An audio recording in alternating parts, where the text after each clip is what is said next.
안녕하십니까. YTN 시청자를 위한 옴부즈맨 프로그램 시청자의 눈입니다. 먼저 뉴스 진단 시간입니다. 이번 주엔 제19대 대통령 선거 관련 보도를 모니터했습니다. 김민성 시청자 평가원과 정치부 염혜원 기자 나오셨습니다. 안녕하십니까. 헌정사상 처음으로 치러진 대통령 보궐선거가 무사히 끝마쳤습니다. 이 문재인 대통령 시대가 이제 막을 올렸는데 평가원님은 관련 보도 어떻게 보셨습니까? 네. 지난 5월 9일 치러진 조기 대선에서 더불어민주당 문재인 후보가 41.08%의 득표율을 기록하며 제19대 대통령으로 당선됐습니다. 대통령 선거 투표율은 77.2%로 1997년 제15대 대선 이후 20년 만에 최고치를 기록했습니다. 이번 선거는 26.6%라는 역대 최고 사전투표율을 기록하기도 했습니다. 사전투표에서는 출구조사가 이뤄지지 않아 변수로 작용했음에도 불구하고 지상파 3사가 진행한 출구조사가 최종 득표율을 거의 정확하게 예측했습니다.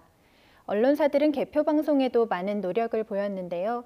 특히 YTN의 경우 돌아선 민심 코너를 비롯해 드로잉 아티스트의 작품을 접목시키는 등 데이터를 시각화해서 보여주는 다양한 시도가 인상적이었습니다. 이번 대선은 대통령 탄핵으로 치러지는 보궐선거여서 중앙선거관리위원회가 10일 오전 당선인을 결정한 즉시 대통령 임기가 시작됐습니다.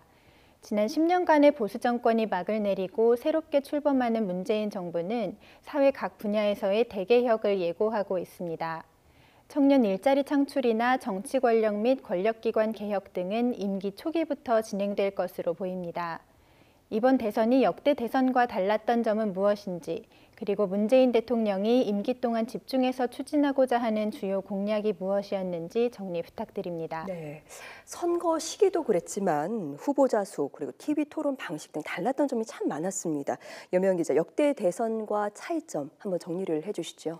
네, 일단 역대 대선과 가장 달랐던 점은 말씀하신 대로 다자구도로 치러진 선거라는 점입니다. 과거에도 다수 후보가 출마한 적은 있었습니다. 하지만 15대 대선의 DJP 연합과 16대 노무현 정몽준 단일화, 지난 2002년 18대 대선의 안철수 후보 사퇴 등 결국 사실상의 양자 대결로 대선이 치러졌습니다.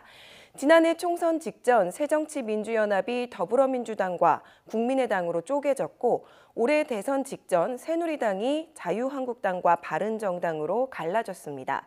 여기에다 정의당까지 원내 5당은 모두 후보를 냈습니다. 이번 대선으로 우리 정치도 다당제가 정착될 수 있는 가능성을 열어줬는데요.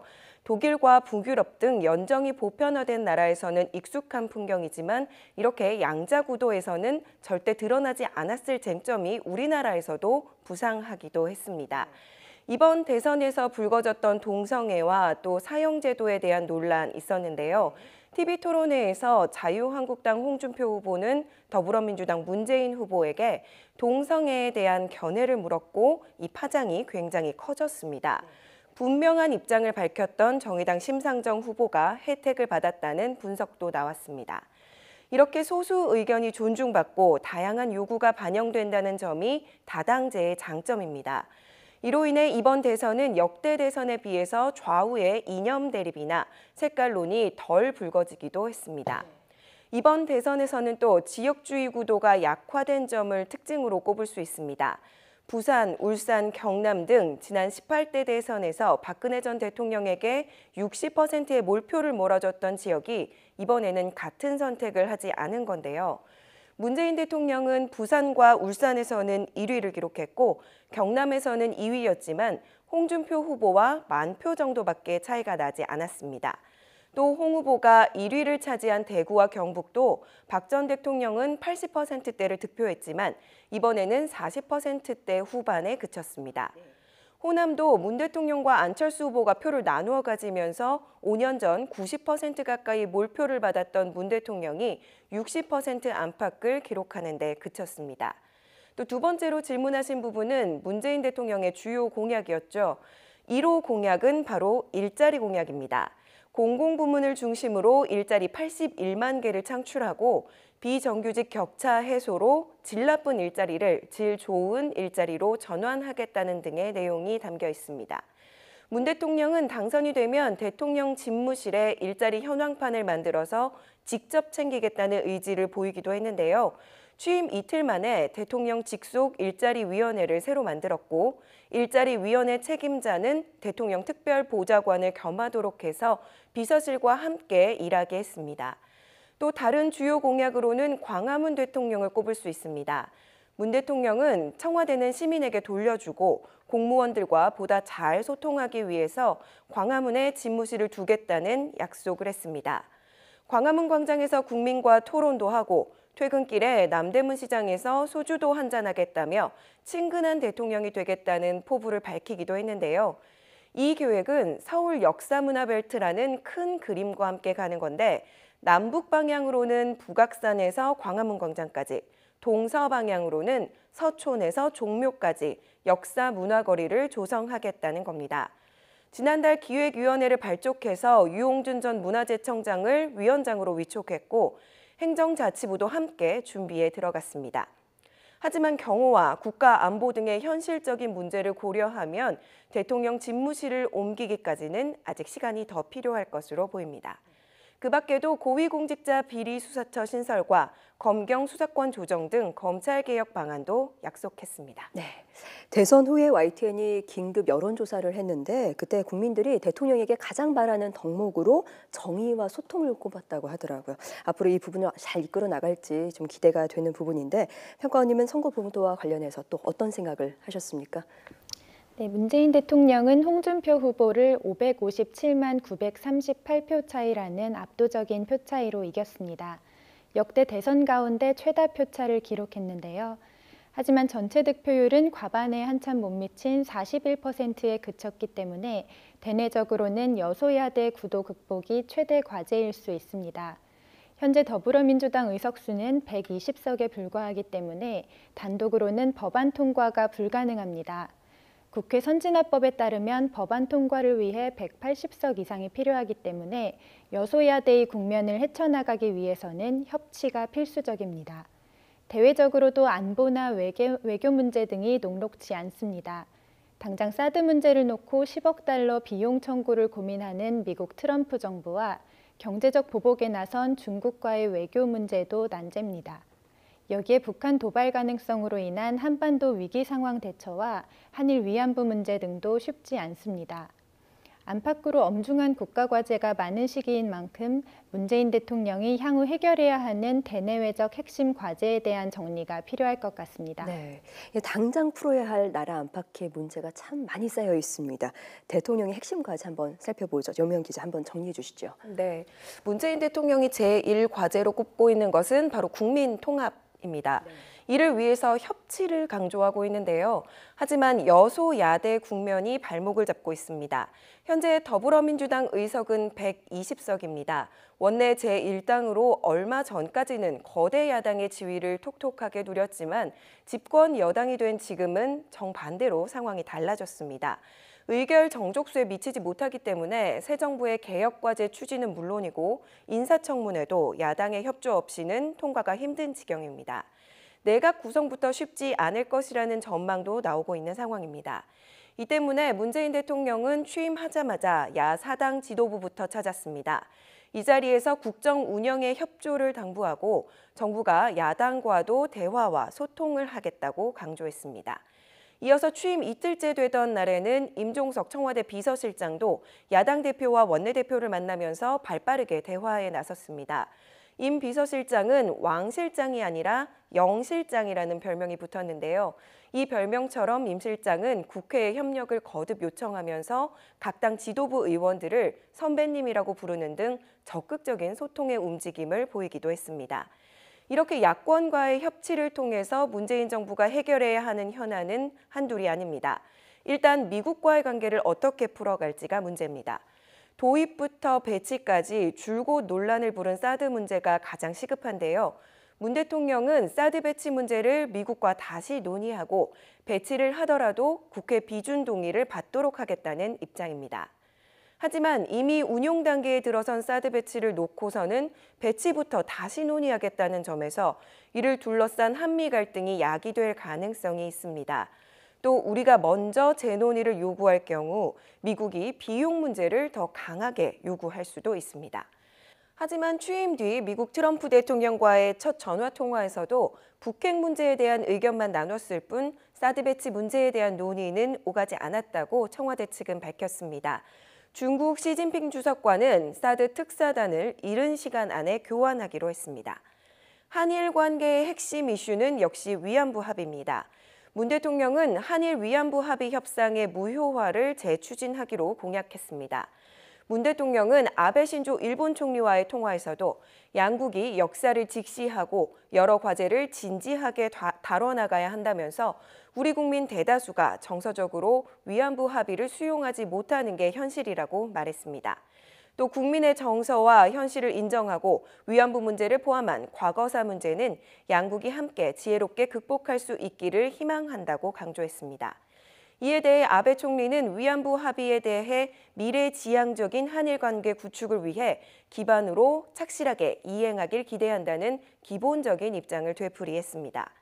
한중 관계도 한반도 사드 배치, 또 북핵 문제 등이 얽혀서 풀기가 쉽지만은 않았습니다. 시진핑 주석과의 통화에서 양국은 우선 한반도 비핵화와 함께 긴장 완화가 중요하고 주변국이 뜻을 같이 해야 한다는 데 공감했습니다. 한중 간 최대 외교 현안인 한반도 사드 배치와 관련해서는 시 주석이 중국의 입장을 설명하기도 했습니다. 주한미군의 사드 배치에 반대한다는 기존 입장을 재확인한 것으로 해석됩니다. 이에 대해 문 대통령은 중국의 사드와 북핵 문제를 논의할 대표단을 파견하겠다고 밝혔고 양국은 이른 시일 안에 특사를 교환하기로 했습니다. 네, 알겠습니다. 네, 지금까지 19대 대선 관련 보도에 대해서 이야기를 나눴습니다. 김민성 시청자 평가원과 정치부 염혜원 기자였습니다. 두 분 말씀 감사합니다.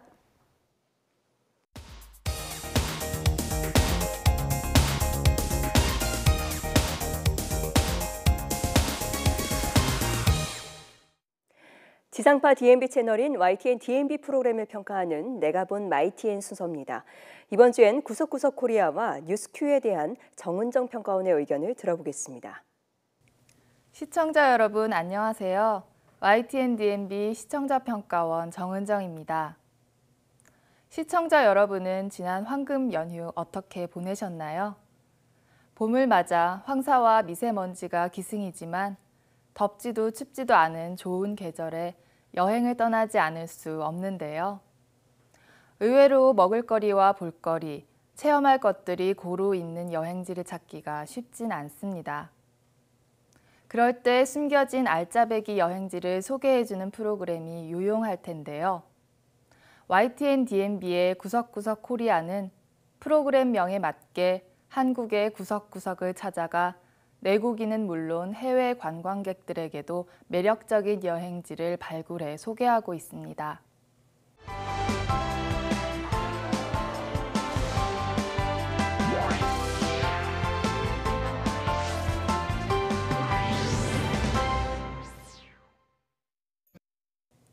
지난 방송에서는 화개장터로 유명한 경상남도 하동군을 소개했는데요.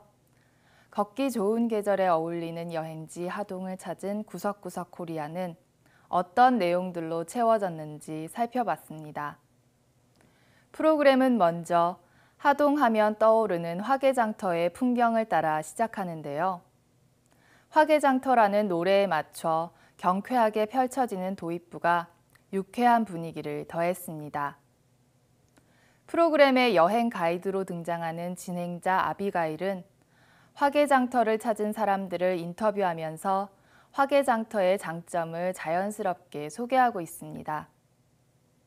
하지만 구석구석 코리아가 내국인들뿐만 아니라 외국인들도 볼 수 있는 여행 프로그램을 지향하는 만큼 하동이라는 지역이 우리나라의 어느 부분에 있는 곳인지 도입부에서 그림 지도를 통해 먼저 보여주는 것도 좋았을 것 같은데요.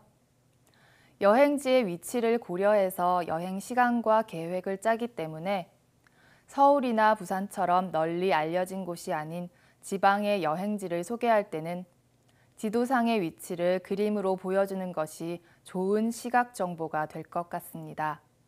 하동의 별미로 소개된 섬진강 제첩은 진행자의 맛 표현과 성우의 음성 설명을 통해 화면만으로도 맛이 전달되는 듯 했습니다.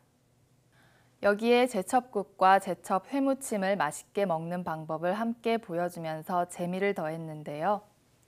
하지만 하동의 명물인 제첩이라는 식재료에 대해 제철이 언제인지, 어떤 영양소가 들어있는지 등의 정보도 같이 전달해 주었다면 보다 유익했을 거라는 아쉬움이 남습니다.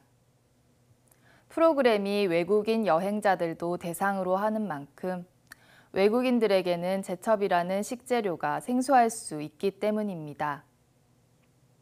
이어서 하동의 아름다운 경치를 즐길 수 있는 패러글라이딩 체험을 볼 수 있었는데요. 진행자가 2번의 도전 끝에 패러글라이딩에 성공하는 모습은 시청자들도 함께 체험을 하고 있는 듯한 느낌을 주기도 했습니다. 특히 하늘에서 바라보는 하동의 풍경은 직접 패러글라이딩 체험을 해보고 싶다는 생각이 들 만큼 아름다웠습니다. 시청자들이 평소에 쉽게 접해보지 못한 체험을 진행자가 직접 해봄으로써 프로그램이 보다 흥미롭게 구성될 수 있었다고 여겨집니다. 하동의 마지막 여행지로는 하동에서만 먹을 수 있는 특별한 디저트를 맛보러 갔는데요. 바로 양탕국이라는 한국식 커피였습니다. 양탕국이라는 이름에 걸맞게 커피잔이 아닌 사발에 담아 마시는 양탕국은 서양인들이 끓인 탕국이라는 뜻으로 지어진 이름이라고 합니다. 화덕불에 커피콩을 볶고 볶은 커피콩을 절구통에 갈아 필터에 내려 먹는 양탕국은 서양 문물에 한국의 문화를 가미한 재미있는 조합인데요. 진행자가 양탕국을 만드는 과정을 함께 해봄으로써 익숙하게 즐기던 커피를 색다른 방식으로 볼 수 있게 해주었습니다. 그런데 왜 양탕국이 하동에서만 맛볼 수 있는 것인지 그 유래에 관해서는 소개되지 않아 궁금증이 남았습니다. 몇몇 부분에서 약간의 정보들이 추가되었으면 좋았을 부분들이 있었지만 구석구석 코리아는 프로그램 전반적으로 분위기 자체가 밝고 명랑해 여행 프로그램에 맞는 생기가 느껴지는 점이 긍정적인 면이라고 생각합니다. 또한 여행 가이드로 등장하는 진행자로 한국에 사는 외국인을 내세웠는데요. 프로그램의 재미를 책임지는 상당 부분이 이 진행자의 밝고 친근한 모습과 그것을 극대화하는 콘텐츠 구성에 있다고 여겨집니다. 먹을거리, 볼거리, 체험거리 등이 고루 담겨있는 다채로운 콘텐츠를 적절하게 배치함으로써 시청자들에게 대리만족과 새로운 활기를 불어넣어주는 구석구석 코리아가 다음에는 또 어떤 여행지를 소개할지 궁금해집니다.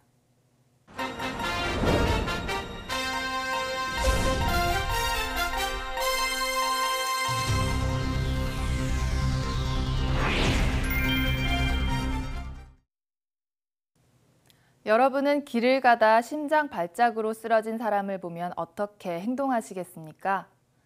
물론 119에 신고를 하겠다는 분들이 많겠지만 직접 심폐소생술을 실시하고 주변 차량을 통제하는 등 적극적인 구조 활동을 할 수 있는 사람은 많지 않을 겁니다.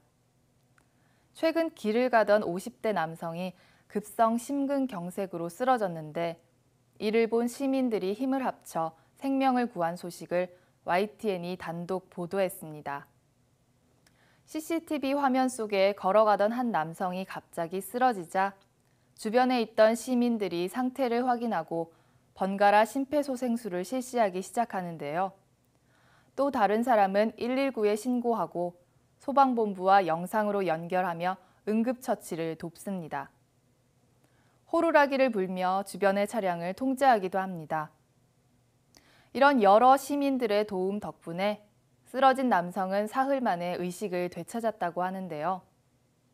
YTN은 급박한 구조 현장을 CCTV 화면과 시청자 제공 화면을 통해 전하고 도움을 줬던 시민들과 구급대원, 그리고 이들 덕분에 목숨을 건진 남성 등 다양한 관련자들을 인터뷰함으로써 제공하는 정보의 정확성을 보완했습니다.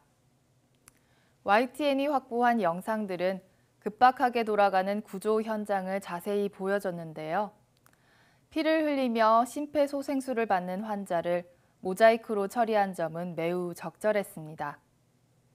또한 지난 4월부터 운영되고 있는 스마트 영상 응급처치 서비스에 대한 언급도 앞으로 응급 상황에서 소방본부를 통해 받을 수 있는 도움을 시청자들이 함께 파악할 수 있도록 했다는 점에서 긍정적인 부분입니다. 서울시 소방재난본부에서 운영하는 스마트 영상 응급처치 서비스는 119 신고자가 스마트폰을 가지고 있는 경우 영상통화를 활용해 실시간으로 현장을 확인하며 응급처치를 돕는 서비스인데요. YTN의 보도에서는 이번 구조에 활용된 영상통화 화면을 함께 보여줌으로써 이 서비스의 활용 사례를 소개하는 효과도 누릴 수 있었습니다. YTN의 이번 보도는 시민들의 용감한 구조의 손길과 소방본부의 적절한 대처로 생명이 위태로웠던 한 남성이 목숨을 구한 사고를 현장 영상과 인터뷰를 통해 일목요연하게 전달했는데요. 이에 더해 시청자들이 알아두면 좋을 정보를 함께 제공해 시청자들에게 유용한 정보와 감동을 동시에 전해주었습니다.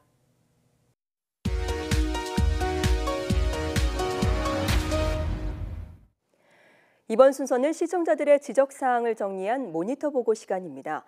이 YTN 뉴스를 시청하다 보면 정확한 출처가 명시되지 않은 자막이나 오해의 소지가 있는 화면이 종종 나타났는데 시청자들은 좀 더 세심한 주의를 당부했습니다. 지난 10일 문재인 정부가 대면하게 될 한반도 안보 상황을 자세히 다룬 기사를 전하면서 인용 보도를 했는데 정확하게 그 출처가 명시되지 않았습니다.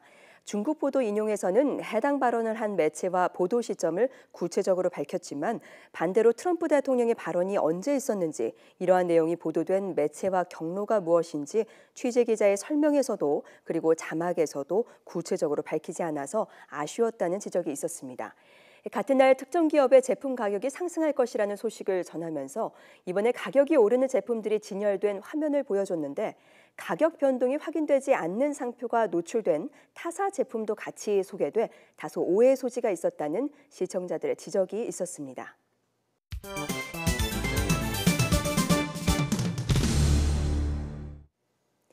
언론 전문가로부터 우리 언론의 문제점과 발전 방향 등을 들어보는 매체 비평 시간입니다. 오늘은 홍수경 한세대 교수로부터 가짜 뉴스를 경계해야 하라는 주제의 논평을 들어보겠습니다. 근래 들어 가짜 뉴스가 기승을 부리고 있습니다.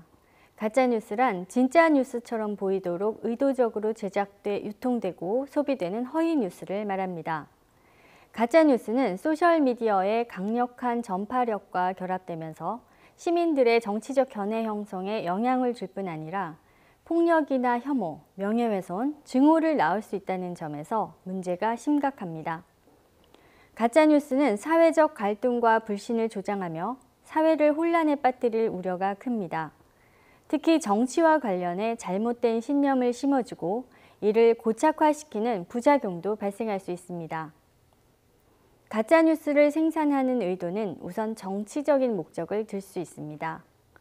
정치적으로 반대 입장에 있는 정당이나 정치인에 대해 치명적 피해를 가하기 위해 가짜뉴스를 제작하는 것입니다. 미국 대선에서도 교황이 트럼프를 지지한다는 등의 가짜뉴스가 있었고 우리나라에서도 19대 대선에서 대통령 후보들과 관련된 가짜뉴스가 나돌았습니다. 다음으로 광고 수익을 올리기 위해 제작된 가짜뉴스를 들 수 있습니다. 선정적이고 자극적인 제목을 달아 눈길을 끌고 독자를 유혹해 광고 수익으로 연결시키는 것입니다. 그리고 혐오를 표현하기 위해 제작된 가짜뉴스도 있습니다. 정재계 인사뿐 아니라 연예인, 스포츠스타, 사회적 소수자 등도 대상에 포함됩니다. 가짜뉴스가 사회적으로 해악이 되는 것은 사회적으로 갈등을 일으키고 진실을 왜곡하며 개인의 존엄성을 해쳐 집단 혐오로 몰고 갈 위험이 크기 때문입니다.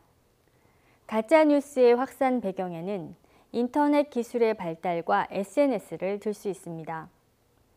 누구나 뉴스의 소비자이자 생산자가 되는 미디어 환경 속에서 정보는 과잉되고 뉴스 소비의 상당 부분이 소셜미디어를 통해 이루어지고 있습니다. 사람들은 제대로 뉴스를 검증하지 않은 채 자신이 보고 싶은 것만 보고 듣고 싶은 것만 듣는 경향이 심해지고 있습니다. 정보는 넘쳐나지만 자신이 좋아하는 정보만 선택하게 되고 이로 인해 필터 버블이라는 부작용도 생겨나고 있습니다. 필터 버블이란 자신의 취향에 부합하는 정보만 걸러서 소비하게 되면서 다양한 정보를 접하지 못하고 편향된 정보만 과도하게 섭취하게 되는 것을 의미합니다. 인터넷은 자유롭게 의견이 오가고 사상이 펼쳐지는 생각의 자유경쟁 시장을 열어주었습니다. 그러나 오늘날 정보의 홍수 속에서 사람들은 자신이 선호하는 정보만 선택적으로 흡수하면서 편향의 양극화 현상이 심화되고 있습니다. 이러한 양극화는 사회 문제나 이슈를 극히 편협한 시각으로 바라보게 하며 토론과 협상의 방식으로 문제를 해결하거나 대안을 모색하는 일마저 어렵게 만들고 있습니다. 하지만 가짜뉴스라는 악성 코드가 문제를 일으킨다고 해서 표현의 자유를 제한할 우려가 있는 제재 방안을 마련해서는 곤란합니다. 오히려 사람들이 신뢰할 수 있는 다양한 정보가 제공되고 사상의 자유시장이 제 기능을 다한다면 가짜뉴스는 자율적으로 검증되고 도태될 수 있습니다. 이를 위해 포털과 소셜미디어 기업은 가짜뉴스를 걸러낼 수 있도록 기술적으로 보완하고 언론은 사실관계를 검증하는 시스템을 마련해 신뢰도를 높이도록 해야 합니다. 이와 함께 실효성 있는 미디어 교육을 실시해 가짜뉴스를 경계하도록 해야 할 것입니다. 시청자의 눈은 시청자 여러분의 참여를 기다리고 있습니다. 이 YTN 홈페이지 시청자 의견 코너에 글을 남겨주시면 좀 더 정확하고 공정한 방송을 만드는 데 참고하겠습니다. 이번 주 순서는 여기서 마치겠습니다. 함께해 주신 여러분 고맙습니다.